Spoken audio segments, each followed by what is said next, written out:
Question number 65. He speaks Spanish fluently. Choose the question form of the sentence given above. ఇచ్చిన సెంటెన్స్కు interrogative sentence రాయాలి. ఇచ్చినవి అన్నీ కూడా yes or no type questions. గమనించండి, ఇచ్చింది present indefinite tense.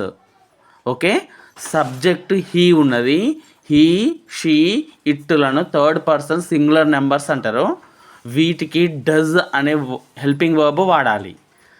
చూడండి, ఇచ్చిన 4 ఆప్షన్స్లో డజ్ అనే హెల్పింగ్ వర్బ్ రెండవ సెంటెన్స్లో వాడబడింది. Does he speak Spanish fluently. ఇదే ఇచ్చిన సెంటెన్స్కు సరైన ఎస్ ఆర్ నో క్వశ్చన్ లేదా interrogative sentence. So right answer is option 2. Question number 66. They have visited Delhi before. Choose the negative form of the sentence given above. ఇవ్వబడిన సెంటెన్స్కు negative sentence రాయాలి. గమనించండి, ఇచ్చింది ప్రజెంట్ పర్ఫెక్ట్ టెన్స్లో ఉంది. They have visited Delhi before. ఇక్కడ have అనేది helping verb, visited అనేది main verb. Negative సెంటెన్స్గా రాయాలి అంటే హెల్పింగ్ వర్బ్కు మెయిన్ వర్బ్కు మధ్య నాట్ అనే పదం పెట్టాలి. అప్పుడు ఏమవుతుంది? They have not visited Delhi before. గమనించండి, ఫస్ట్ ఆప్షన్లో ఉన్నది they have not visited Delhi before. కాబట్టి సరైన సమాధానం option 1. Question number 67. Identify the adjective of quantity from the following. ఇచ్చిన ఆప్షన్స్ నుండి క్వాంటిటీని సూచించే అడ్జెక్టివ్ని ఎంచుకోవాలి. ఆప్షన్స్ చూడండి: ఎలిమెంటరీ, ప్రైమరీ, ఇండస్ట్రియల్, మచ్. ఈ 4 ఆప్షన్స్లో మచ్ మాత్రమే పరిమాణాన్ని సూచిస్తుంది. సాధారణంగా మచ్ని అన్కౌంటేబుల్ నౌన్తో ఉపయోగిస్తాం. Much water, much time. ఈ విధంగా మన సమాధానం మచ్. ఎలిమెంటరీ, ప్రైమరీ, ఇండస్ట్రియల్ అనేవి అడ్జెక్టివ్ ఆఫ్ క్వాలిటీని సూచిస్తాయి. So right answer is option 4. Question number 68. Choose the noun form of the word vain. Vain అంటే గర్వం. ఇది అడ్జెక్టివ్. దీనికి నౌన్ ఫామ్ వ్యానిటీ అవుతుంది. VANITY, vanity. మనకు ఆప్షన్ 3లో ఉన్నది VANITY, వ్యానిటీ అనేది వెయిన్కు noun form. So right answer is option 3. Question number 69. They dash on strike since November. Choose the option that fits the blank. మనకి ఇవ్వబడిన క్వశ్చన్లో సిన్స్ అనే ప్రిపోజిషన్ ఉన్నది. సిన్స్ అనే ప్రిపోజిషన్ని ప్రజెంట్ పర్ఫెక్ట్ లేదా ప్రజెంట్ పర్ఫెక్ట్ కంటిన్యూస్ టెన్స్లో ఉపయోగించాలి. సిన్స్ అనేది point of టైంను సూచిస్తుంది. గమనించండి ఆప్షన్స్: హ్యాడ్, బీయింగ్. హ్యాడ్ తర్వాత V3 ఉండాలి, ఇంగ్ ఫామ్ రాదు, ఇన్కరెక్ట్ ఇది. Have been, being. బీన్ తర్వాత మళ్ళీ బీయింగ్ అనేది మనం వాడము, అది కూడా ఇన్కరెక్ట్ ఆప్షన్. వర్ బీయింగ్ అనేది పాస్ట్ కంటిన్యూస్ అవుతుంది, ఇది మనకు అవసరం లేదు. హ్యావ్ బీన్ అనేది ప్రజెంట్ పర్ఫెక్ట్, ఇదే మన సమాధానం. ఇక్కడ ఇంకొక విషయం కూడా చెప్తాను, గమనించండి. సిన్స్ అనేది పాయింట్ ఆఫ్ టైం అనుకున్నాం కదా. ఫర్ అనేది పీరియడ్ ఆఫ్ టైంను సూచిస్తుంది. సిన్స్, ఫర్ రెండింటిని కూడా ప్రజెంట్ పర్ఫెక్ట్ లేదా ప్రజెంట్ పర్ఫెక్ట్ కంటిన్యూస్లో ఉపయోగించాలి.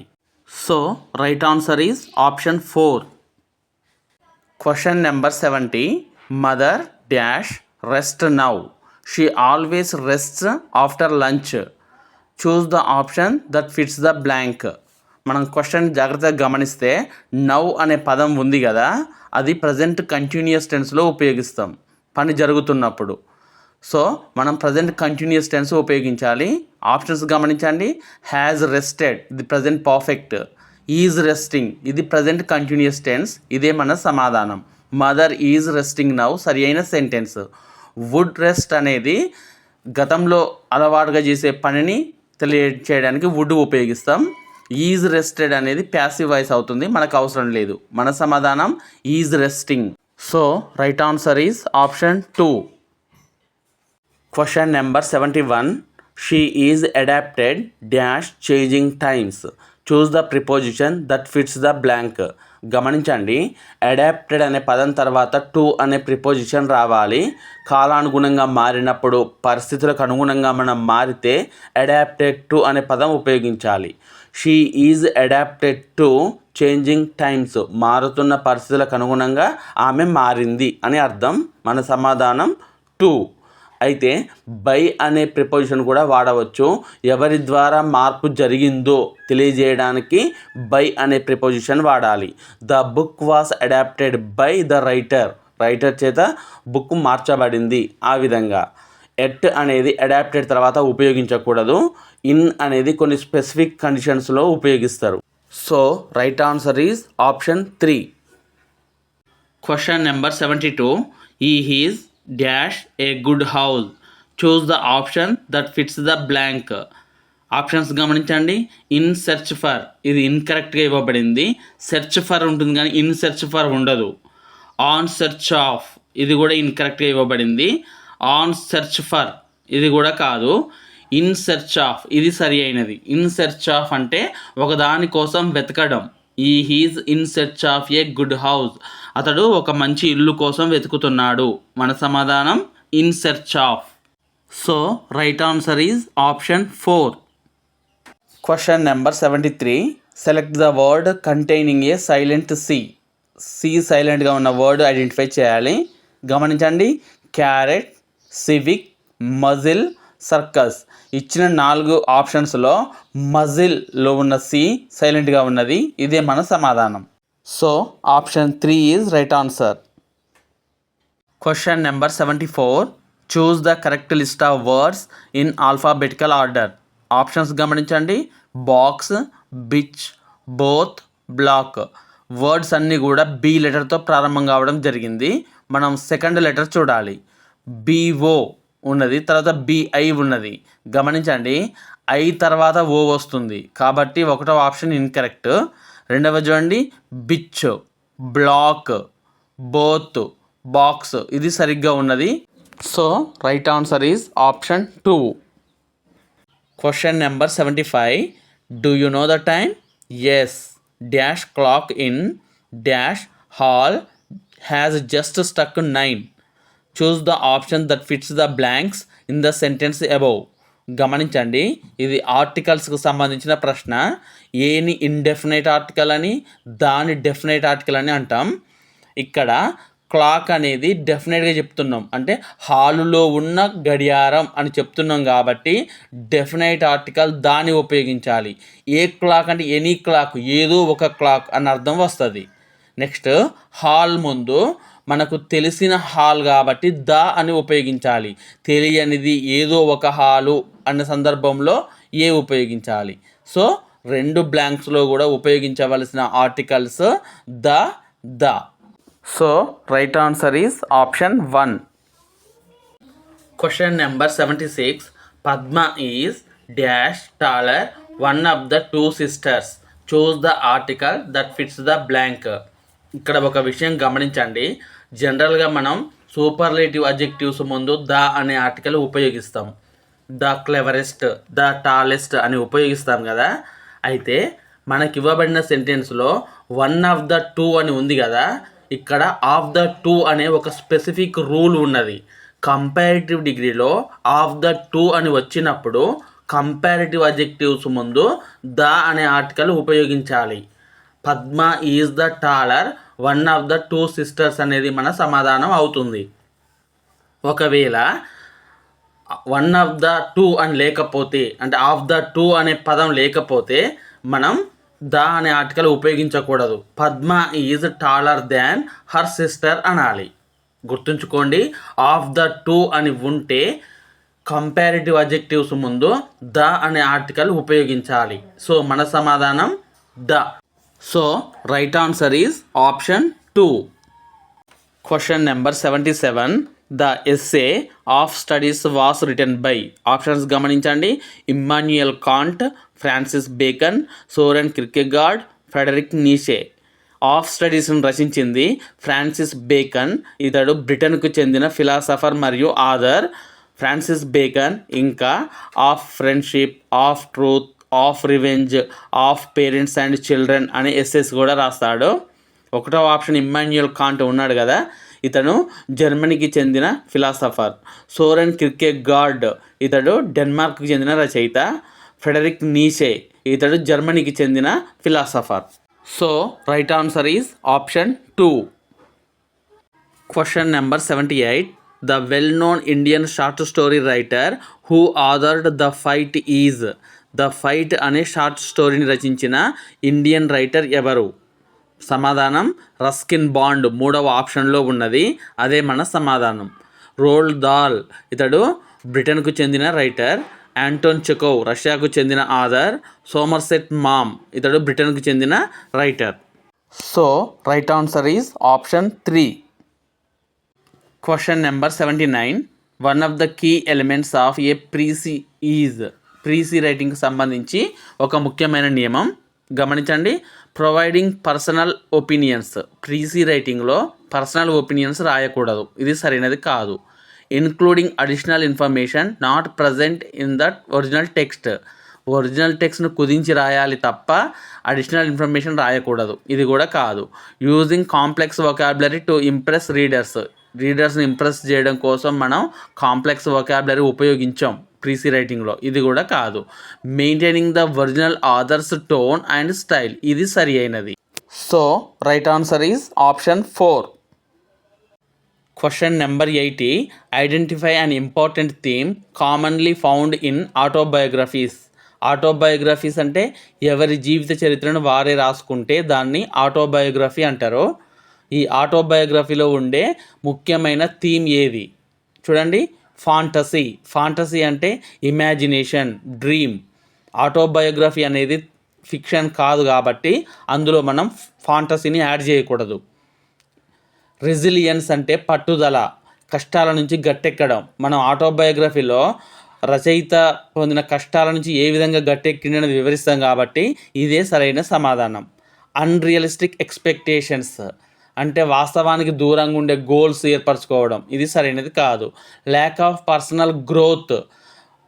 ఆటోబయోగ్రఫీలో మనం ప్రారంభం నుంచి చివరి వరకు రాసినప్పుడు అందులో రచయిత ఏ విధంగా పరిపక్వత చెందిండు, ఏ విధంగా మార్పు చెందిండు అనేది రాస్తాం కాబట్టి ఇక్కడ ల్యాక్ ఆఫ్ పర్సనల్ గ్రోత్ అన్నారు, ఇది కూడా ఇన్కరెక్ట్ ఆప్షన్. సో మన సమాధానం resilience. So right answer is option 2. Question number 81.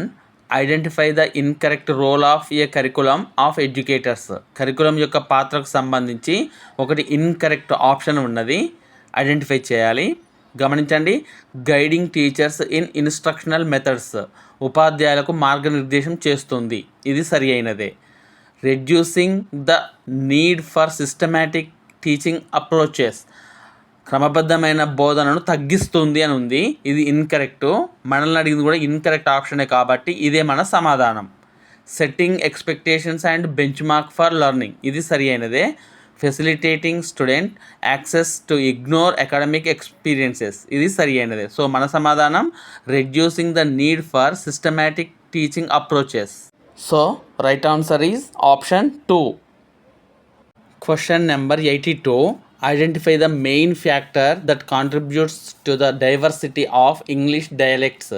English dialects అంటే ఇంగ్లీష్ మాండలికాలు, డైవర్సిటీ అంటే వైవిధ్యభరితంగా ఉండడం. ఇంగ్లీష్ మాండలికాన్ని వైవిధ్యంగా ఉంచే ఫ్యాక్టర్ ఏది క్రింది ఆప్షన్స్లో? గమనించండి. Strict grammar rules are enforced by linguistic authorities. Strict grammar rules అనేవి భాషను వైవిధ్యంగా మార్చవు, అది ఒకేలా ఉండేలా చేస్తుంది, ఇది కాదు. Isolation of English speaking communities. English speaking communities అనేవి ఒంటరిగా ఉండడం వల్ల భాష అనేది మార్పులకు లోను కాదు, ఇది కూడా కాదు. Limited cultural interactions among English speakers. చాలా తక్కువ ఇంటరాక్షన్ జరగడం వల్ల భాష అనేది ఎక్కువ మార్పులకు లోను కాదు, ఇది కూడా కాదు.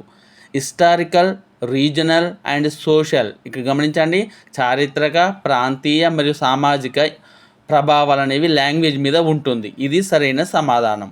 So right answer is option 4. Question number 83.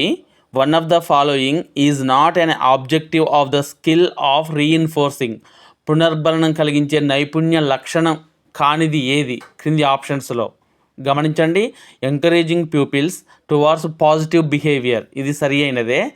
Discourage pupils from participating in classroom discussion, ఇది సరైనది కాదు. మనల్ని అడిగింది కూడా కానిది ఏది? సో ఇదే మన సమాధానం. Discourage peoples from negative behaviour, ఇది సరైనదే. Attract and retain attention of the class, ఇది సరైనదే. సో మన సమాధానం discourage peoples from participating in classroom discussion. So right answer is option 2. Question number 84. Choose the correct term for the grammatical arrangement of words in sentences to convey meaning. Grammatical arrangement of words in sentence అనేది సింటాక్స్కి సంబంధించింది. మన సమాధానం syntax. Vocabulary అనేది పదజాలం, words అన్నీ కలిపి vocabulary అంటాం. Expression అనేది ఒక ఫ్రేజ్ కావచ్చు, ఒక వర్డ్ కావచ్చు. గ్రామర్ అనేది విస్తృతమైంది. సింటాక్స్ గ్రామర్లో ఒక భాగం. మన క్వశ్చన్లో గ్రామటికల్ అరేంజ్మెంట్ ఆఫ్ వర్డ్స్ అని ఉంది కాబట్టి అది సింటాక్స్ యొక్క డెఫినేషన్. సో మన సమాధానం syntax. So right answer is option 1. Question number 85. One of the following is an important sub skill of reading. రీడింగ్కి సంబంధించి ఒక ముఖ్యమైన నైపుణ్యం ఏంటిది? కింద ఇచ్చిన ఆప్షన్స్లో గమనించండి. Fluency and spontaneity, recalling words quickly, using appropriate words and structures, skimming and scanning. ఇక్కడ స్కిమ్మింగ్ అండ్ స్కానింగ్ అనేవి స్పీడ్ రీడింగ్ టెక్నిక్స్. ఇదే మన సమాధానం. కాబట్టి సరైన సమాధానం option 4. Question number 86. Identify the type of error that involves extending language rules to areas where they do not apply. అంటే apply కాని చోట కూడా నేర్చుకున్న రూల్స్ని అప్లై చేయడం అనేది ఏ టైప్ ఆఫ్ ఎర్రర్కి సంబంధించింది అనేది ప్రశ్న. గమనించండి. కేర్లెస్నెస్ ఎర్రర్లో స్పీకర్కి రూల్ తెలుసు, కానీ అలసట వల్ల కానీ లేదా ఏకాగ్రత లోపించడం వల్ల పొరపాటు జరుగుతుంది. పర్ఫార్మెన్స్ ఎర్రర్ కూడా కేర్లెస్నెస్ ఎర్రర్ లాంటిదే. పర్ఫార్మెన్స్ ఎర్రర్ అనేది తాత్కాలికమైంది, ఇక్కడ కూడా అలసట వల్లనే జరుగుతుంది.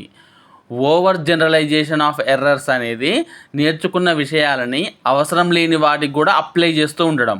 ఉదాహరణకు ఈడి అని కలపడం వల్ల పాస్ట్ టెన్స్ ఏర్పడుతుంది అని నేర్చుకుంటాడు. వర్క్డ్, కుక్కుడ్ అని నేర్చుకున్నాక గో అనే వర్బ్ కూడా గోడ్ అని ఈడి చేర్చడం, అది ఓవర్ జనరలైజేషన్ ఎర్రర్స్ కిందకి వస్తుంది. మన ప్రశ్న అదే, అవసరం లేని చోట కూడా నేర్చుకున్న విషయాన్ని అప్లై చేయడం. ఓవర్ జనరలైజేషన్ ఆఫ్ ఎర్రర్స్ అనేది మన సమాధానం. ట్రాన్స్లేషన్ ఆఫ్ ఎర్రర్స్ అంటే ఒక లాంగ్వేజ్ నుండి తన మాతృభాషలోకి అనువదించేటప్పుడు మిస్టేక్ చేయడం. So right answer is option 3. Question number 87. Select the appropriate term for AIDS used in the class room to enhance teaching effectiveness. బోధనను ఫలప్రదం చేయడం కోసం క్లాస్ రూమ్లో ఉపయోగించే బోధనోపకరణాలను సూచించడానికి ఉపయోగించే పదం ఏది? చూడండి. Supplementary tools. క్లాస్ రూమ్లో ఉపయోగించే ప్రతి బోధనోపకరణాన్ని టూల్గా మనం సంబోధించలేం. లర్నింగ్ ఎన్హాన్సర్స్, ఇది పెడగాగిలో స్టాండర్డ్ వర్డ్ కాదు. లర్నింగ్ ఎన్హాన్సర్స్ అని మనం ఉపయోగించాం. క్లాస్ రూమ్ గ్యాడ్జెట్స్, ట్యాబ్లెట్స్, కంప్యూటర్స్ని గ్యాడ్జెట్స్ అంటాం. మ్యాప్లు, చార్టుల్ని మనం ఎలక్ట్రానిక్ ఉపకరణాలుగా బోధించలేం. టీచింగ్ లెర్నింగ్ మెటీరియల్స్, ఇది సరైన సమాధానం. టీఎల్ఎం యూజ్ చేయడం ద్వారా బోధన అర్థవంతంగా ఉంటుంది. So right answer is option 4. Question number 88. This is not the primary function of the post active phase of teaching. బోధన అనంతరం చేయవలసిన పని కానిది ఏది? క్రింద ఇచ్చిన ఆప్షన్స్లో గమనించండి. Analysing learners performance. Learner performance అనేది బోధన చేసిన తర్వాతే చేస్తాం. ప్రొవైడింగ్ ఫీడ్బ్యాక్ అందించడం కూడా బోధన తర్వాతనే ఉంటుంది.